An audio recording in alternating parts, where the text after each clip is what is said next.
16 लाख 15 लाख है भाई। 16 लाख डोंग या 16 लाख।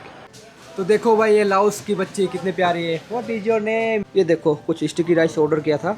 जो ट्रेवलर है ना उन लोगों को झेलना पड़ता है ये सब। हम लोग इंडियन का जो डंकी मार के लाओस पे आते हैं, लाओस देश को भी नहीं छोड़े है, इतना गरीब देश को भी यहाँ पे आके भी डंकी मार के आते हैं लोग काम करने के लिए। पैसा दिखा दो उसके बाद हम आपको जाने देंगे। लाओ बाओ लाओ बाओ लाओ बाओ।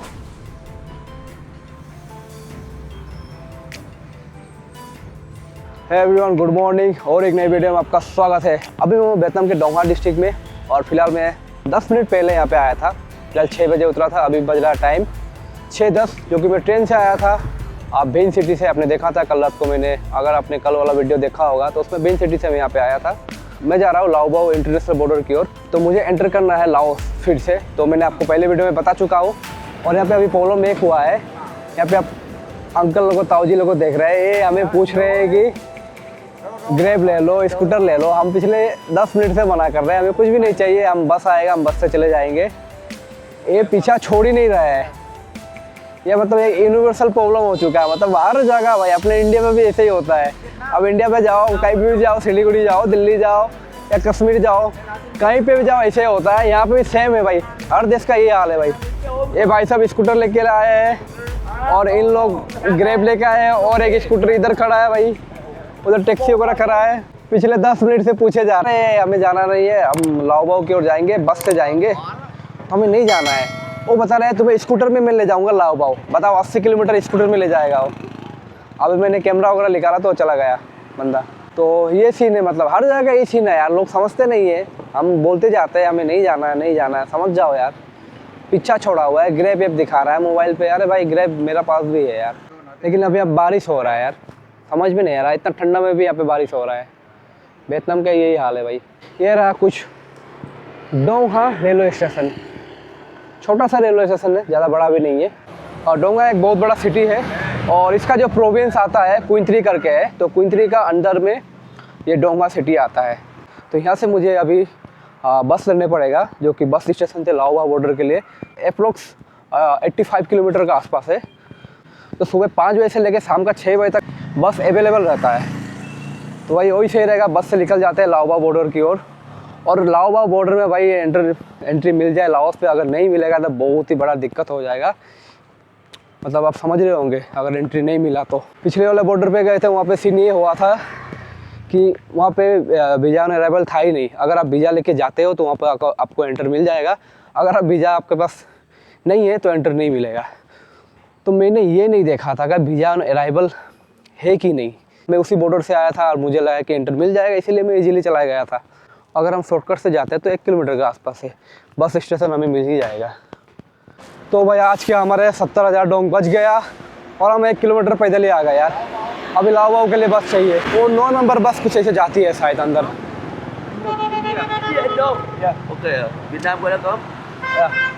लाओ बाओ This one? You want to go Lao Bao? How much? How much? Money? 1 lakh. भाई 1 लाख रुपया बता रहा है लाओ बाओ के लिए, जो कि महंगा है शायद। ये सिटी बस भी नहीं है, कोई प्राइवेट टैक्सी है। लाओ बाओ 50,000 डोंग लेते हैं शायद। Hey, Lao Bao, you want to go Lao Bao? How much? một người 1%. 80,000 1%, 50 60 80,000 बता रहा है। सही है? hai người लाओ बाओ बॉर्डर, लाओ बाओ 2 người 2 là nè। 1,60,000। भाई हम क्या करते हैं ना भाई, जब भी ड्राइवर वगैरह बोलते हैं ना पैसा हम तुरंत ही दे देते हैं, बाद में ना बोले कि भाई तेरा बिल हुआ था 2 लाख रुपया। समझ रहे हो? तो सीन क्या होता है ना, लोग समझते नहीं है और हम समझा भी नहीं पाते क्योंकि लैंग्वेज का प्रॉब्लम होता है, तो थोड़ा इधर उधर हो जाता है। इसीलिए आप कभी भी जाओ पेमेंट वगैरह पहले कर दो। ये अभी 80,000 बोल रहा है ना, तो पेमेंट हम पहले कर देंगे भाई। 80,000 2 आदमी का होगा, 1,60,000 रुपया पहले दे देंगे, वो सही रहेगा। बाद में जाके वहाँ बोले ना कि तेरा भाई 3 लाख रुपया बिल हो गया। मैं आगे बैठूंगा। हाँ तो भाई ये लाओबाऊ जाएगा कंफर्म है, ये देखो लाओबाऊ लिखा हुआ है यहाँ पे। अगर आप बस से जाते तो 50,000 BND लेता यार, वो भी सही रहता, पर बस भी कहाँ ढूंढते रहे, ये सीधा आ गया भाई लाओबाऊ के लिए, सही है। चिंचाओ कम ऑन। तो ये सीन है भाई, यहाँ पे बारिश हो रहा है भाई, ये ठंडा भरे मौसम में यार। तो भाई बंदा सही है यार, 10,000 BND का पानी भी पिला रहा है भाई, सही है सही है। 1,60,000 लिया, सही है। खाना खाना रोकेगा कि नहीं आधे रास्ते पे?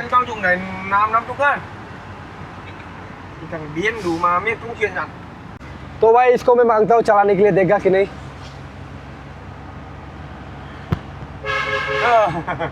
दे, अच्छा चलाता हूँ मैं, आई एम गुड ड्राइवर। नो तो नहीं देगा कह रहा है भाई, मजाक कर रहा हूँ। जो कि उल्टा साइड इसका ड्राइवर है, चलाने का थोड़ा प्रॉब्लम होगा। प्रॉब्लम तो कुछ नहीं होगा, चला लूँगा चलाने तो, पर ये देगा भी नहीं।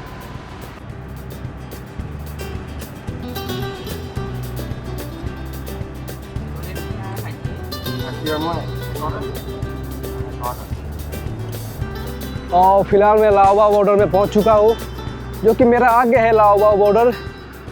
और ये कुछ ऐसा रोड है, लगभग 500 मीटर के आसपास चल के जाने पड़ेगा, क्योंकि बाइक वगैरह गाड़ी वगैरह नहीं चलता, तो पैदल चल के क्रॉस करना पड़ेगा। अगर आप गाड़ी वगैरह बाइक वगैरह लेना चाहते हो तो आपको इजीली यहाँ पे मिल जाएगा सब कुछ। 500 मीटर का क्या है, बाइक गाड़ी वगैरह ले, पैदल ही जाते हैं भाई। तो अपना जो कि पहला गेट क्रॉस हो गया, उसमें सिर्फ पासपोर्ट ही देखा, मतलब एंट्री सही कि लीगल है कि नहीं, एंट्री का स्टाम्प वगैरह देखा। अभी एग्जिट का स्टाम्प लगाने पड़ेगा जाके आगे। और ये रहा कुछ यहाँ का सीन, ये देखो ऐसा होता है कुछ बॉर्डर पे गेट वगैरह। और यहाँ का वीडियो वगैरह बना नहीं सकता, अगर बनाने देते हैं तो बना लूँगा, अगर बनाने नहीं देते हैं तो नहीं बनाना। किसी भी देश का प्राइवेसी होता है, तो उस चीज़ को नहीं दिखाना सही रहता है। 16 लाख 15 लागे भाई। 16 लाख नो या 16 लाख या how much you will give me? mới thôi. Không thải mới, không thải đó. No, it's very cheap. No. How much? Okay. Someone gave me 1120. I need. Okay. Wait, ना खुद से 10 मार रहा है। Đó triệu ba. Triệu ba là cái gì mà triệu ba? Đó triệu ba tấm Yeah. thịt á. Mì mà triệu ba. Triệu sáu. No. No, thank you. जो पहले वाली ladies मिली थी वो दे रही थी 9,20,000 रुपया, फिर से एक मिली वो दे रही थी 11,20,000 रुपया, और ये दे रही 9,60,000 रुपया।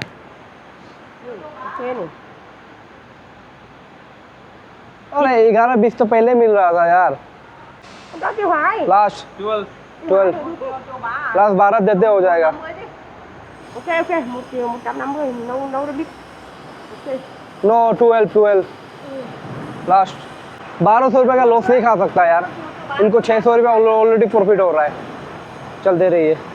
तो फाइनली वियतनाम से एग्जिट हो गया और स्टाम्प भी लग गया, लेकिन एक दिक्कत ये हुआ कि भाई ऑफिसर करप्ट था या नहीं था नहीं पता, लेकिन अगर फीस भी था तो उससे बोल के लेना काम था कि ये फीस है।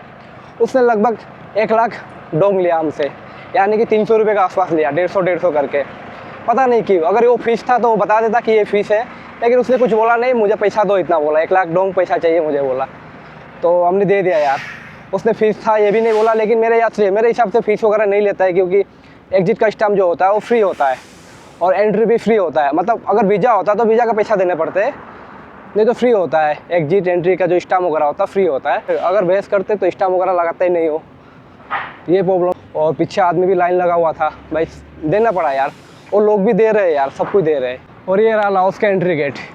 अभी फ़िलहाल लाओस बॉर्डर पे एंटर हो गया मैं, और जब हम लाओस पे एंटर किए, जब मैंने फॉर्म वगैरह भर के दिया कहाँ से हो, इंडिया से, तो इंडिया सुनते ही उसका माइंड में मतलब एक चेंज सा आ गया, मतलब आप समझ रहे हो, चेंज सा आ गया। उसके बाद में पासपोर्ट वगैरह ले लिया, फिर हमें बुलाया कि तुम्हारे पास तुम कहाँ जाओगे। हम मतलब बेंतियाने जाएंगे, बेंतियाने घूमने जा रहे हैं, हम ट्रेवलर है। तो उनको इंग्लिश भी समझ में नहीं आता प्रॉपर तरीक़ा से। हम बता रहे कि हम यूट्यूबर है, कैमरा दिखा रहा हो, नो रिकॉर्ड बता रहा है, मतलब उसको उस ऑफिसर को समझ में नहीं आता इंग्लिश, मेन बात। उसके बाद हो गया इंडियन बोले तो और डाउट करने लगा, और पता नहीं क्यों। तो उसको भी अच्छा से समझा दिया, होटल बुकिंग भी है, जितना दिन रहेंगे उतना दिन का होटल बुकिंग है। उसके बाद हम चाइना जाएंगे, तो बोला होटल बुकिंग शो मी, तो होटल बुकिंग दिखाओ, बोला दिखा दिया होटल बुकिंग। उसके बाद वो किसी ऑफिसर को फ़ोन किया ऊपर से, उसने बोला कि आप पैसा दिखा दो, उसके बाद हम आपको जाने देंगे।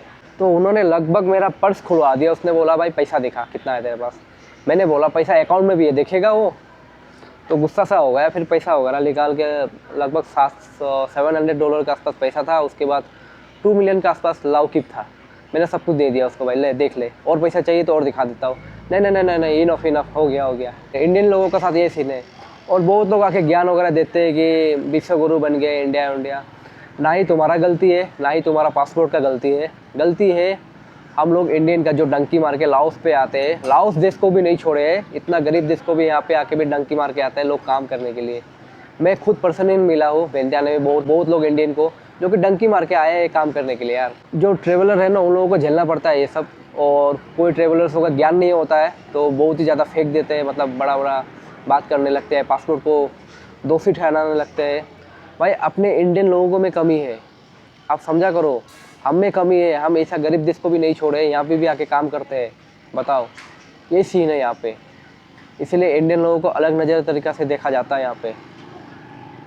अगली बार कोई भी वीडियो बनाओ ना पासपोर्ट को लेके, तो सोच लेना 10 बार भाई अपने इंडियन लोग क्या हाल बना के रखे हैं, क्या रेपुटेशन है बाहर के देशों पे। ये सब सोच के बनाया करो यार वीडियो वगैरह यार। और मैं जेन्युइन था तो मुझे एंट्री दे दिया, पर उसने पैसा दिखाओ कहा ना, ये बुरा लगा। क्योंकि लास्ट टाइम भी पैसा दिखाओ तो बोला नहीं था, पर उसने बोला था कि 3 मिलियन लाओ कि लेके आओ बोला था। तो मैंने सोचा वीज़ा के फ़ीस होगा शायद, तो उसने 1 मिलियन के आसपास वीज़ा फ़ीस लिया था। तो वो लड़की ने भी नहीं बोला था कि पैसा दिखाओ बोल के, यहाँ पे पैसा दिखाओ बोला ना, तो ये बुरा लगा मतलब। तो सोचो यार इंडियन का हालत क्या ही होगा। वहाँ पे और भी लोग फॉरेनर थे, सबके सामने पैसा दिखाओ बोल रहा है, तो बुरा लगा मुझे जहाँ तक। तो लाओस पे ये सीन है, एंट्री तो दे दिया उसने। लगभग 1 किलोमीटर पैदल आ गया है, कुछ खाने के लिए आए तो कुछ खाया भी नहीं था। अभी यहाँ के बज रहे दिन का 12 और यहाँ पे हमने खाना ऑर्डर किया। मैं आपको दिखाता हूँ यहाँ पे स्टिकी राइस कैसे मिलता है। ये देखो कुछ स्टिकी राइस ऑर्डर किया था, ऐसा कुछ में डाक के दिए। और यहाँ पे कुछ सलाद वगैरह बना रहे हैं हम, क्योंकि चिकन उकन वगैरह मिलता है। ये पता नहीं चिकन है पोर्क है क्या है, तो अगर नेट भी नहीं है ना तो समझ में नहीं आ रहा है, तो बात भी नहीं कर पा रहे। तब ने बोला ये काट के बना दो, इशारे में दिखाया भाई ये खीरा ऐसे काट दो, बताया उनको तो काट रही है। और ऐसा कुछ दुकान वगैरह है यहाँ पे, सिंपल सा छोटा सा दुकान है। तो यही खाते हैं और उसके बाद यहाँ से हिचकिंग करके हम जाएंगे विंध्याचल की ओर। लगभग 2-3 दिन लग जाएगा, जितना भी दिन लगे। उसके बाद आप चाइना के लिए वीज़ा अप्लाई करेंगे, क्योंकि हमारे पास अभी लाओस में रहने के लिए 30 दिन और है। मतलब आराम से हम घूम सकते हैं अभी, नो टेंशन। थोड़ा प्रॉब्लम आ गया था बॉर्डर पे, लेकिन सॉल्व हो गया भाई। ऐसा दिक्कत वगैरह आते रहता है, लेकिन इसमें ट्रेवलर्स का कोई भी गलती नहीं होती। दूसरे देशों पे जाते हैं, उनके वजह से ये सब होता है। तो ये ट्रेवलर्स को झेलना पड़ता है यार, और इसमें क्या ही कर सकते हैं हम, ट्रेवलर्स को झेलना ही पड़ेगा ये सब। आप अगर लाओस वगैरह आना चाहते हो तो प्रॉपर तरीक़ा से आना यार। लगभग हाथ में $500 से ऊपर हाथ में केस रखना। उसके बाद आप लाओस से जिस कंट्री जाओगे उस कंट्री का वीज़ा वगैरह लेके रखना, तब आपको इजीली मतलब वीज़ा और अराइवल मिल जाता है। अगर आपके पास नहीं है, थोड़ा प्रॉब्लम आता है। बहुत सारा चेक इन वगैरह करते हैं ना, तो आपको मतलब ख़राब लगता है, क्योंकि आप जेन्युइन हो तो आपको जेन्युइन को जब चेक किया जाता है तो ख़राब लगता है, बुरा लगता है। तो मेरा साथ भी वही हुआ। जब मैं जेन्युइन हूँ भाई, क्यों चेक कर रहे हो, मैंने दिखा दिया भाई पैसा है, सब कुछ है। हाँ, सब कुछ दिखाने के बाद भी थोड़ा बहसबाजी हो गया था, मैं रिकॉर्ड करने लगा था ना, तो उसके बाद दे दिया उन्होंने। तो देखो भाई ये लाओस की बच्ची कितनी प्यारी है। What is your name? हाँ, Nok Iyang. Nok Iyang, say your name. My name is Nok Iyang. Loudly, my name is no, your name Nok Iyang. कितनी प्यारी है भाई, देखो लाओ की बच्ची है। This is she is your mom. She is your mom, मम्मा। मम्मा, ओह बहुत प्यारी है। लाउडली, नमस्ते। नमस्ते इंडिया। हाँ, तो देखो यहाँ पे अपना खाना वगैरह आ गया। ये कुछ सलाद वगैरह बनाया या नींबू और इधर राइस है भाई। आज का लंच यही होगा भाई। तो यही खाते हैं, इसके बाद यहाँ से निकल जाएंगे हम आगे की ओर। मतलब कब तक पहुँचेंगे विंध्याचल हमें भी नहीं मालूम, बस हिचकिंग करते हुए जाएंगे, मज़ा आएगा भाई। अभी वहाँ पे खाना वगैरह खा के हम निकल गए डाटा के तलाश में। आधा घंटा से डाटा वगैरह खोज रहे हैं, लेकिन कहीं पे मिला नहीं। अभी एक मोबाइल दुकान मिला है, जो कि ये रहा मोबाइल दुकान वगैरह। आप यहाँ पे देख सकते हो, आईफोन ही आईफोन लगा के रखे हुए। और ये रहा भैया का दुकान सवाईडी। और यहाँ पे भैया को डाटा वगैरह डालने को बोला है, तो इनको समझ में आया होगा। तो यहाँ पे डाटा वगैरह डालते, फिर उसके बाद लिख लेंगे हिचहाइकिंग करने के लिए, क्योंकि डाटा नहीं होगा तो फिर जो ट्रक ड्राइवर होगा उससे बात करने, कम्युनिकेशन करने के बहुत ही मुश्किल हो जाता है। फिर वो समझेगा नहीं हमें कहाँ जाना है, वो कहाँ लेके छोड़ देगा फिर, तो ये प्रॉब्लम आता है। तो इसलिए डाटा वगैरह यहाँ से भरा लेते हैं। तो अभी एक भैया से लिफ्ट वगैरह ले लिया हमने, जो कि भैया का है कैरावेन में। और भैया को पहले बता दिया कि मेरे पास पैसा नहीं है भाई, नो मनी। तो उसने बोला कि कोई बात नहीं, आप बैठो, मैं आपको छोड़ दूँगा। कहाँ जाना है? मैंने बोला आप जहाँ जाओगे वहीं छोड़ दो भाई। तो यही सिस्टम चल रहा है। अभी कहाँ जा रहे हैं, क्या कर रहे हैं, हमें भी नहीं मालूम। बस हमें बेंतियाने पहुँचना है 2-3 दिन बाद, बस इतना मालूम है। बेंतियाने पहुँच के चाइना का वीज़ा अप्लाई करना है, इतना मालूम है। अभी जा रहे हैं भैया, जहाँ छोड़ेंगे वहीं पे कैंप लगाएंगे भाई, वही सिस्टम है।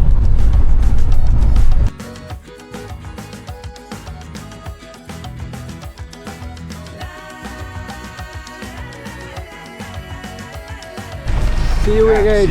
See you again. टोपी भी ले लिया? Go home. Home I. Your home. home. जिन्होंने लीव दिया था. Bye bye. Bye bye. तो थोड़ा आगे है वो हमें मिल ही गए। और उन्होंने 200 से ज़्यादा किलोमीटर हमें लिफ्ट दिया, और 200 किलोमीटर पूरा का पूरा जंगल था। मतलब आप सोच सकते हो इस देश में 200 किलोमीटर से ज़्यादा जंगल ही है। कोई भी एक भी बड़ा मतलब शहर नहीं आया, कोई भी एक बड़ा गांव नहीं आया। मतलब छोटा मोटा घर वगैरह था, और कोई भी बड़ा एक शहर नहीं था। थोड़ा सा बड़ा सिटी है, लेकिन उतना बड़ा भी नहीं है, थोड़ा सा ही है। हल्का फुल्का आपको यहाँ पे दुकान वगैरह देखने को मिलेगा। 200 किलोमीटर पूरा का पूरा जंगल पार करके है। और इस देश का पॉपुलेशन जो कि 70 लाख का आसपास है, मैंने पहले भी आपको बताया था। और 70 लाख पॉपुलेशन में जो कि 30% पॉपुलेशन बेंतियाने सिटी पे रहता है। और ज़्यादातर पॉपुलेशन रहते हैं थाईलैंड के बॉर्डर के बिल्कुल पास में रहते हैं मतलब। और इनका जो कैपिटल भी है, जो कि थाईलैंड का बॉर्डर के बिल्कुल पास में है मतलब। और बीच में बिल्कुल कोई भी नहीं रहता, बीच में पूरा का पूरा जंगल फैला हुआ है मतलब। और फिलहाल इस शहर पे आए हैं, शहर भी नहीं है, शहर ख़त्म ही हो चुका है। ये देखो इधर शहर, दुकान ही ख़त्म हो चुका है, जो है इधर ही है। और आज यहाँ पे हमें होटल तो नहीं मिलेगा मुझे लगता है, आज पता नहीं कहाँ ठहरना पड़ेगा। तो हॉस्टल ढूंढ रहे हैं फिलहाल, शायद मिल ही जाएगा। आगे 100 मीटर के आसपास एक हॉस्टल है, वहाँ पे मिल जाएगा। और ये जो सिटी है ना, बिल्कुल थाईलैंड के पास में, मतलब यहाँ से थाईलैंड का जो डिस्टेंस है लगभग 1 किलोमीटर का आसपास। इस साइड में आपको थाईलैंड का एक मतलब एक रिवर है, और रिवर डिवाइडेड करता है दोनों देशों को। बीच में सिर्फ जंगल ही जंगल है। और यहाँ पे ज़्यादा गाड़ी वगैरह, बाइक वगैरह भी अपना देखने को नहीं मिलेगा। ज़्यादा बाइक गाड़ी वगैरह चलता नहीं है लाओस पे, बहुत ही कम चलता है। मतलब ये एक सिटी है, बहुत ही बड़ा सिटी है, लेकिन यहाँ पे भी देखो बाइक गाड़ी वगैरह कुछ भी नहीं है ज़्यादातर। तो हमें हॉस्टल मिल चुका है, हॉस्टल मतलब होटल ही मिल चुका है। और गूगल मैप कहीं और ले जा रहा था, किसी का घर ले जा रहा था, किसी का किराए का घर में हम चले गए थे। और वहाँ से लड़के निकल के आती है, वो बताती है कि ये होटल या हॉस्टल नहीं है, बगल में ये और है, आप ढूंढ लो जाके। तो बगल में एक भैया मिला, और उन्हीं का होटल था ये होटल, जो कि ये रहा, आप देख सकते हो। और एक रूम है, और टॉयलेट बाथरूम अंदर है। आपको मैं दिखाता हूँ, ये है यहाँ का टॉयलेट, देख सकते हो। और काफ़ी अच्छा है। मतलब इस होटल का हमें प्राइस पड़ा 440 रुपये में रूम मिल गया, प्लस 4-5 बोतल पानी का बोतल भी दे दिया उसने। हमारा ट्रिप का सबसे सस्ता और टिकाऊ रूम यही है, जहाँ तक लगता है मुझे सबसे सस्ता यही मिला। मतलब इससे सस्ता कहीं पे मिला ही नहीं था। 500 था, 600 था, और ये 400 में मिल गया, 440 में मिल गया। फिलहाल मैं जा रहा हूँ अभी खाना के लिए कुछ, क्योंकि जल्दी जाना पड़ेगा, क्योंकि यहाँ पे खाना वगैरह मतलब जो कि रेस्टोरेंट वगैरह जल्दी क्लोज हो जाता है। तो अभी जाके कुछ खाने के लिए ढूंढते हैं। अब पता नहीं क्या मिलेगा यहाँ पे खाना वगैरह, मुझे नहीं लगता कुछ सही मिलेगा। वही स्टिकी राइस वगैरह मिलता है, वही खाना पड़ेगा यहाँ पे। Room is open, okay open, okay वो लगा देगा जा। तो उसको बता दिया मैंने रूम ओपन है भाई, तूने चाबी नहीं दिया भाई, हम चाबी भी छोड़ के आ गए, खुला छोड़ के आ गए रूम। देख लियो भाई, सामान गायब नहीं होना नहीं चाहिए। तो देखो भाई यहाँ पे कुछ चिकन पोर्क वगैरह रोस्ट हो रहा है। यहाँ पे खाने का आइटम बहुत कुछ है, जैसे कि यहाँ पे वेज भी मिल जाएगा, अंडा कड़ी है, चिकन कड़ी है, पोर्क कड़ी है, बहुत सारा आइटम है। पर यहाँ पे राइस नहीं दिख रहा है भाई। और ये तो लाओस में कुछ इस तरीके का बाज़ार वगैरह लगता है यहाँ पे, आप देख सकते हो। अगर आपको खाना है चिकन राइस करी, पोर्क करी, कुछ भी खाना है तो यहाँ पे आपको मिल जाएगा इजीली, जो कि रोस्ट करके आपको इजीली दे देंगे यहाँ पे। और फिलहाल मुझे खाना है राइस, खाना है भाई, राइस और वेजिटेबल कुछ खाना है अच्छा तरीके से, और खाया नहीं है भाई। तो यहाँ पे अमन भाई अंदर जाके समझा रहा है यार, इन्हें समझाने में बहुत ही ज़्यादा प्रॉब्लम होता है। हमने बोला शाकाहारी बना देना, फिर वो दिखा रही है पोर्क राइस, मतलब शाकाहारी भी नहीं समझते यार। तो भाई समझा दिया इनको? समझा दिया। हाँ ये भाई ओके मूंग दाल। ओके। ये जो आप देख रहे हैं ये मूंग दाल का वो है, मतलब मूंग दाल का जो पूंग निकलता है ना उससे बनाया वो है ये। फ्राई व्राई कर दो। इसे फ्राई कर दो। हाँ सही है। थोड़ा प्रॉब्लम होता है लेकिन लोग समझ जाते हैं। हमने बोला था शाकाहारी देना, तो शाकाहारी में क्या होता है ना, देखो आप कभी भी घूमने आओगे ना तो थोड़ा प्रॉब्लम सा होगा, मैं आपको बता दूँ। यहाँ पे क्या होता है, वेजिटेबल विथ पोर्क करी। देखो वेजिटेबल्स मतलब हम लोग सोचते हैं वेजिटेरियन होता है, नहीं ऐसा नहीं है। वेजिटेबल्स विथ पोर्क करी, वेजिटेरियन विथ चिकन करी, ऐसा होता है यहाँ पे। यहाँ पे सिस्टम ऐसा लिखा रहता है, मैं आपको दिखाता हूँ। यहाँ पे लिखा है गार्लिक वेजिटेरियन विथ चिकन, मतलब आप सोच सकते हो गार्लिक वेजिटेरियन है विथ चिकन मिलेगा आपको। तो कई सारा चीज़ ना आपको देख के खाने पड़ेगा। जैसे जब हम थाईलैंड में थे 7-Eleven में जब हम मार्केट पे गए थे तो वहाँ पे भी लिखा हुआ था वेजिटेबल राइस विथ बीफ, आप सोच सकते हो मतलब, और वेजिटेरियन राइस विथ बीफ था। तो ये चीज़ देख के खाना है यहाँ पे, लोगों को समझाना। हम यहाँ पे शाकाहारी बोल रहे थे, वो हमें दे रही थी पोर्क फ्राई कर रही थी, मतलब सुअर फ्राई कर रही थी, ऐसा सिस्टम होता है। तो ये चीज़ देख के लगना। मैंने बोल दिया है भाई, प्याज भी दे दिया है, तेल भी दे दिया, फ्राई कर बोला ऐसा कर। तो भाई क्या ले आते हैं फ्राई करके, मैं आपको भी दिखाऊंगा। और फ्राई ले आया बाद में। फिर तो देखो हमने खाना वगैरह मंगाया था, जो कि वेज खाना बनाने बोले थे उसको, सलाद वगैरह भी है। आज का डिनर यही होगा हमारे लिए। सही है भाई, ऐसे ही खाना वगैरह खाने को मिल रहा है, अपने हिसाब से बनवा रहे हैं अंदर जाके। तो खाना वगैरह हो गया यहाँ पे। हे बाय भाई, तो निकलते हैं रूम की ओर। ज़्यादा दूर पे नहीं था, पास पे था। और वीडियो आपको कैसा लगा कमेंट करके ज़रूर बताना। तो इस डिस्ट्रिक्ट को हम कल एक्सप्लोर करेंगे और एक नई वीडियो के साथ। और फिलहाल अभी काम मुझे ये करना है कि क्योंकि बेंतियाने यहाँ से कैपिटल लगभग 500 किलोमीटर के आसपास है, और मुझे बेंतियाने नहीं जाना है क्योंकि बेंतियाने में बहुत ही एक्सपेंसिव होता है खाना वगैरह, कुछ भी हो जाए ना, मतलब होटल से लेके खाना से लेके हर एक बहुत ही ज़्यादा महंगा होता है। आप अगर ट्रैवल वगैरह करते हो तो कभी भी ध्यान रखना कि अगर आप किसी भी देश का कैपिटल सिटी में जाते हो तो ज़्यादा दिन मत रहना 1 से 2 दिन या उसमें उतना बेहतर होता है। 1 से 2 दिन रहना अगर आप बजट ट्रैवलर हो। उसके बाद आउटसाइड चला जाना वो सही रहेगा। आउटसाइड में आपको होटल भी सस्ता पड़ेगा, हॉस्टल भी सस्ता पड़ेगा, उसके बाद जो खाना पीना है ये भी सस्ता पड़ता है। अभी मुझे सिर्फ जब चाइना एम्बेसी से कॉल आएगा उसके बाद ही मैं बेंतियाने जाऊँगा, क्योंकि अभी जाके कुछ फ़ायदा ही नहीं है। आज हो गया मंडे, कल ट्यूसडे है। कल मैं चाइना वीज़ा के लिए अप्लाई करूँगा फिर से, क्योंकि मैंने लास्ट अप्लाई किया था वियतनाम पे, जो कि हानोई के लिए अप्लाई किया था। हानोई एम्बेसी में मैं इंटरव्यू दूंगा बोल के अप्लाई किया था, वहाँ से मैंने वापस ले लिया रिव्यू। और अभी मैं लाओस के लिए अप्लाई करूँगा, कल करूँगा। उसके बाद लगभग 3 से 4 दिन लगेगा। उसके बाद बेंतियाने में, जो कि चाइना का एम्बेसी में, मतलब पहले जाके कुछ भी फ़ायदा वगैरह नहीं है मुझे जहाँ तक लगता है। मैं जाऊँगा फिर से, आज चला जाऊँगा, 3 दिन लगेगा प्रोसेसिंग का, रिव्यू का टाइम लगने में 3 दिन एक्स्ट्रा रहने पड़ेंगे। फिर 3 दिन पासपोर्ट होल्ड करेगा वो, फिर वहाँ 3 दिन टाइम लगेगा। जब रिव्यू सक्सेसफुल हो जाएगा एक फॉर्म आएगा, उस फॉर्म को लेके फिर मुझे वहाँ पे जाना पड़ेगा। तो उस फॉर्म का वेट करते हैं कब आएगा, उसके बाद ही जाऊँगा मैं। ये सिस्टम है मतलब। फ़िलहाल अभी मैं रूम की ओर जा रहा हूँ। मिलते हैं आपसे और एक नई वीडियो में, तब तक के लिए बाय, जय हिंद।